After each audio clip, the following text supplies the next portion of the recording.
This week on Ebert and Roeper, Or because you were feeling lonely. Sean Penn and 21 Grams. You're a coyote. Be wild. Looney Tunes back in action with Steve Martin. I'm gonna help you. And Halle Berry and Gothika. And Halle Berry got me interested in her fate. She's great in it. This is a girl that I saw at the bridge. This is the girl. No. How is she? No, Murphy. Where is she? It's impossible. That's Halle Berry as a prison psychiatrist who ends up as a prisoner in her own institution in Gothika. We're going to have an early review, and we'll also take another look at Russell Crowe in Master and Commander. Plus, one of my top 10 films of all time is finally on DVD. I'm Roger Ebert. And I'm Richard Roeper. Sounds like a good show. First up is an early review of 21 Grams, and I think this is one of the most powerful films of the year. It opens next week. Sean Penn, Benicio del Toro, and Naomi Watts all deliver complex and raw performances in this devastating, time-shifting film from Alejandro González Iñárritu, who directed Amores Perros. Watts plays Christina, a former party girl who becomes a wife and mother. Penn is Paul, a heart patient whose wife desperately wants to get pregnant. And Del Toro plays Jack, a born-again convict trying to play it straight. Stealing ain't worth it.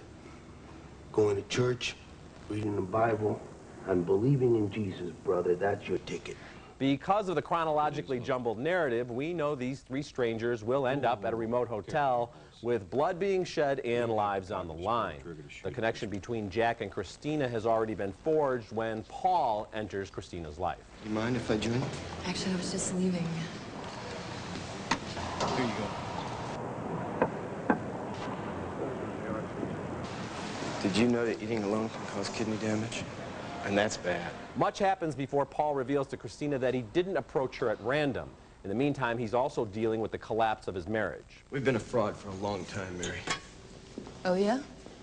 Why didn't you tell me that when you were sick, huh?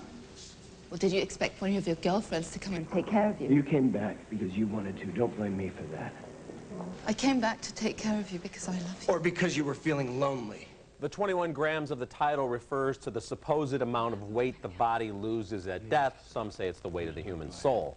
Now, a devastating accident drastically alters the lives of the three principal characters and puts them face to face with mortality.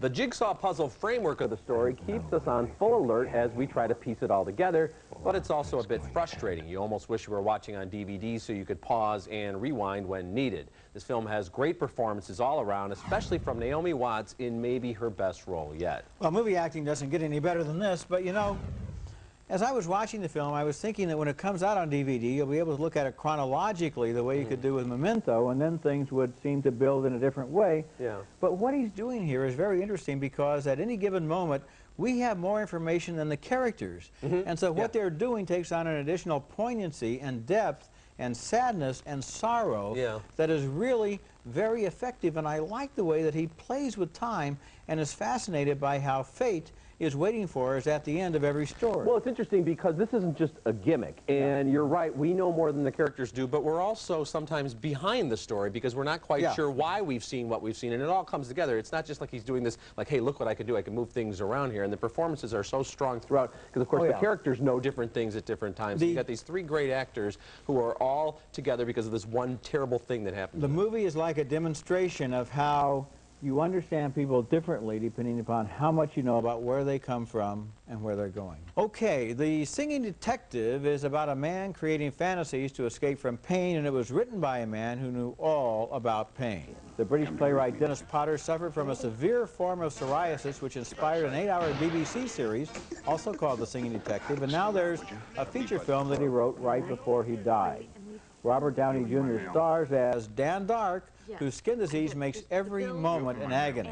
Desperate to distract himself, he turns the people in his life into characters in a pulp thriller. Put it back in the drawer. Unless you want to hold between your eyes at the wind from your ass can whistle through. That's Jeremy Northam as one of the noir characters in Dark's Daydream. Sometimes he imagines himself in a movie musical. Katie Holmes plays his real-life nurse and also stars in his fantasies. Please turn on your magic beam. Mr. Sandman, bring me a dream. His psychiatrist thinks maybe his suffering is all in his mind. See if you can recognize the actor who is playing the shrink. Giver. Sucker. Mouth. Fangs. Wolf. Whistle. Scream. Silence. Young. Green. Old. Mick Jagger. That's Mel Gibson, who also produced the film. The Singing Detective is a disjointed mess, but I think it has to be. It's about a man whose life has become unbearable, except when he can jerk himself away into escapist daydreams. They don't fit together, they don't add up because they're not supposed to. This isn't a movie about detectives or musical comedies, but a movie about pain. And Robert Downey Jr., who knows about suffering, does an extraordinary job as this man whose skin is his enemy. They say you can fight disease with laughter, but here's a movie that attacks it with anger and utter contempt. I thought it was difficult, but bold and brave, and I give it a thumbs up. It is bold and brave, and I think I liked about 49% of it, so I'm going to give it the most reluctant thumbs down I can. For a lot of the reasons you said, it is just a little bit too much of a disjointed mess, and I understand what you're saying, but there's just too much going on, because we also have him going back to his past and what happened with his mother and him having to leave his family unit and the stuff going on with Robin Wright Penn, and then there's the musical numbers, and then there's the stuff with Mel Gibson, and it's just too much. Dennis Potter did this as an 8-hour BBC series. That's exactly right. He wanted it to be a movie because he correctly knew that very few people in this country are going to rent the 8 hours of tapes. And he was probably right about that. But he maybe, because the story is very important to him, maybe he just tried to push in too much. It's a little too compressed for me, and I do have to say, though, you are absolutely right. Mel Gibson is almost unrecognizable and a very good performance, and Robert Downey Jr. is amazing. Okay, Jim Carrey rules the universe when we come back.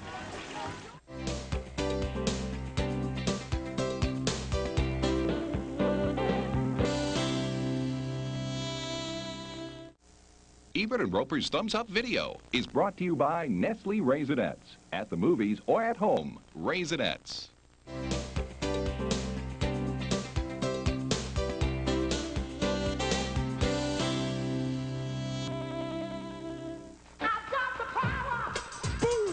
In Bruce Almighty, Jim Carrey returns to the rubber-bodied antics that made him a star. My thumbs up video is this uneven but occasionally hilarious effort that contains elements of Groundhog Day, It's a Wonderful Life, and Carrey's own film, Liar, Liar. Here he plays a downtrodden TV reporter who walks a few miles in God's shoes. But who cares about starving kids or deadly diseases when you can lift a woman's skirt at will, circumvent traffic jams, and teach the dog how to use the toilet? The DVD extras, as you might expect from a Carrey film, include loads of outtakes and deleted scenes that showcase his manic brilliance. Hey, I dig that crazy yarmulke, man. I went for the fishnet, but yours has chutzpah. He works with the special effects squad to try a number of variations on the same scene. Tui, tui, tui, tui, tui. And in the deleted scene, Carrey sends up Close Encounters of the Third Kind. A lot of DVD outtakes and deleted scenes show the stars cracking up at stuff that's not all that funny. With Jim Carrey, the cutting room floor material is just as good as the main feature. My video pick this week is so special to me that it's on my list of the 10 greatest films of all time, and it was also named in the Sight and Sound poll of the world's critics and directors.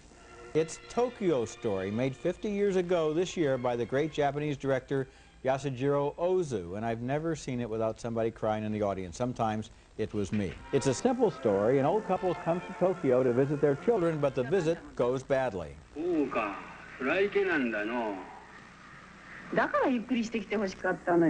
kids are just too busy to have much time for the old folks, who return home, and then the grandmother dies, and now it's the turn of the children to visit their father. Ozu was famous for his visual style, which achieved a kind of Zen simplicity. The second disc includes a documentary showing him at work. His camera almost never moved, and it was usually at the eye level of a Japanese person seated on a floor mat. Tokyo Story is out this week on 2 discs from the Criterion Collection, including lots of extras to celebrate the centenary of Ozu's birth. I think that sooner or later, everyone who loves the movies discovers Ozu, who distills the cinema to what is human and universal and true.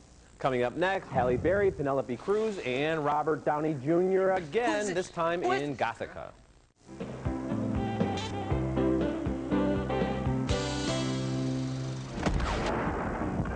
My division, follow me!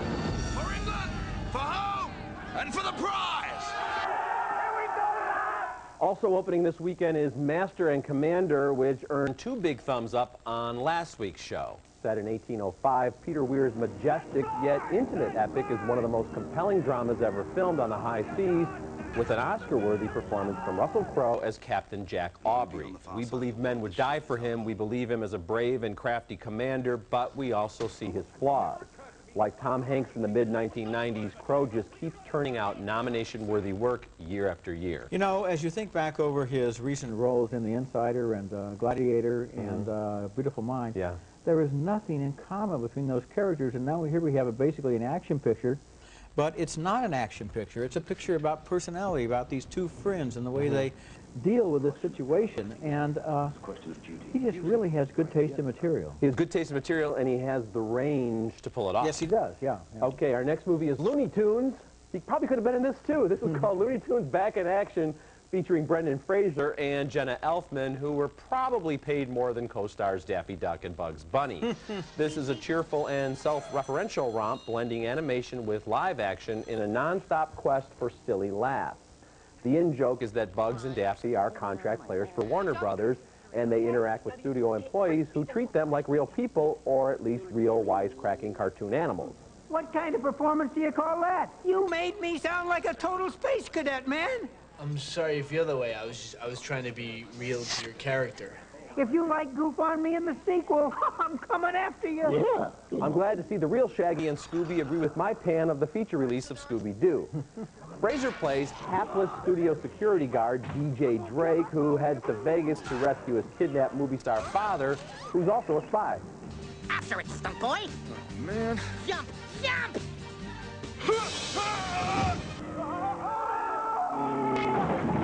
And Steve Martin employs impeccable timing as the nerdy and evil chairman of the Acme Corporation. Just go take a shower and don't come back till you smell better. Oh. And be careful, there's some men moving a safe out there, and I don't want you to... And be careful of the box of fireworks, because... I suppose I should mention the plate glass window. Looney Tunes Back in Action is not the most seamless marriage of animation and live action. Sometimes the actors seem to be kind of looking off in the distance or holding their arms out, knowing the cartoon characters will be filled in later. And there are more smiles than outright laughs, but there are a lot of smiles. Fraser's rubbery charm is perfectly suited for silly movies like George of the Jungle and Looney Tunes, and Elfman does a nice job as the sidekick. And special mention has to go to Joe Alasky, who honors the late Mel Blanc with his uncanny voice characterizations of Bugs, Daffy, Tweety, and a host of other animated favorites.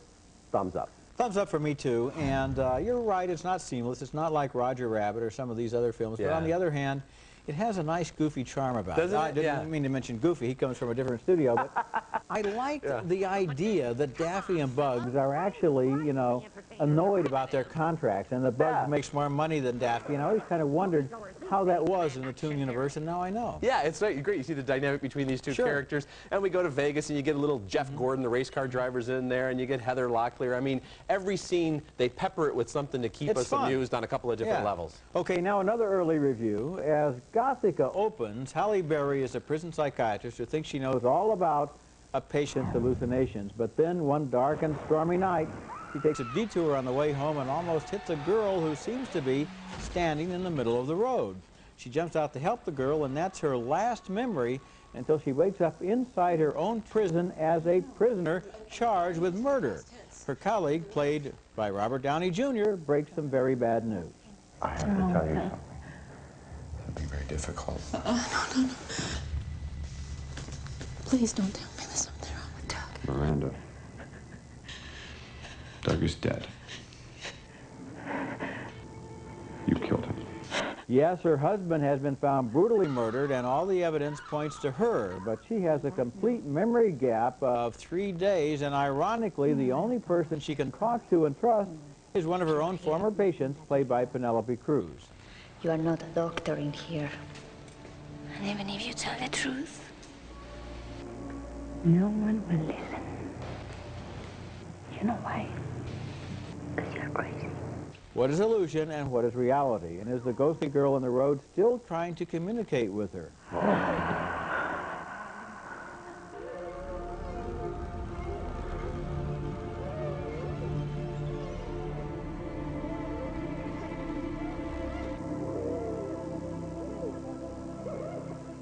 Well, of course, Gothika is preposterous, and I still don't really understand how her husband was murdered or how anyone could stage manage the terrible things that happened in the course of that murder, but I don't care, because Gothika somehow got past my defenses and really worked. There are some movies where you bring your common sense along, and some movies where you leave your common sense at home, and here the explanation for all the dreadful events is irrelevant because the movie works like your worst nightmare. Others are doing unto you what you did unto them.